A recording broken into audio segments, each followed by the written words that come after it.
আজ বানিয়ে ফেললাম টেস্টি টেস্টি ফ্রাই ফিশ কাবাব। ফিশ কাবাব বানানোর জন্য প্রথমে আমি একটা আলু সিদ্ধ করে ম্যাশ করে নিয়েছি আর মাছটাকে সিদ্ধ করে কাটা ছাড়িয়ে নিয়েছি। এবার আমি মাছগুলো আলুর উপরে দিয়ে দিচ্ছি। এবার ওতে মশলা দিয়ে দিচ্ছি রসুন বাটা, ধনিয়া পাতা কুচি, কাঁচা লঙ্কা কুচি, হলুদ গুঁড়ো, ধনে গুঁড়ো, জিরে গুঁড়ো, লঙ্কার গুঁড়ো, বিস্কুট গুঁড়ো ও পরিমাণ মতো লবণ দিয়ে এটা ভালোভাবে মাখিয়ে নেব।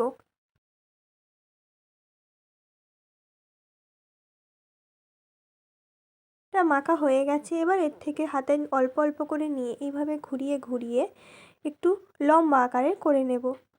এবার এর ভিতর থেকে দিয়ে দিচ্ছি একটি কাঠি।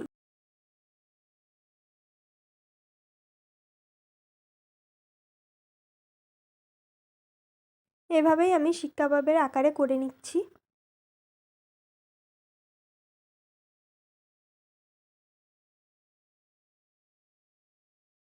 সবগুলো আমি একই পদ্ধতিতে করে নেব।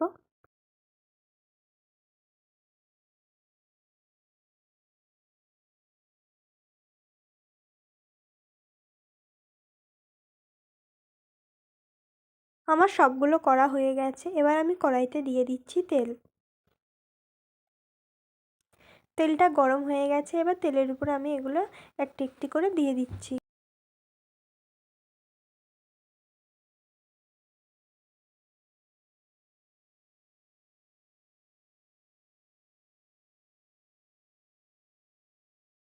এক পিঠ ভাজা হয়ে গেছে। আমি ঘুরিয়ে ঘুরিয়ে ভালো করে সব দিকটা ভেজে নিচ্ছি। এবার এগুলো একটি পাত্রে তুলে রাখছি।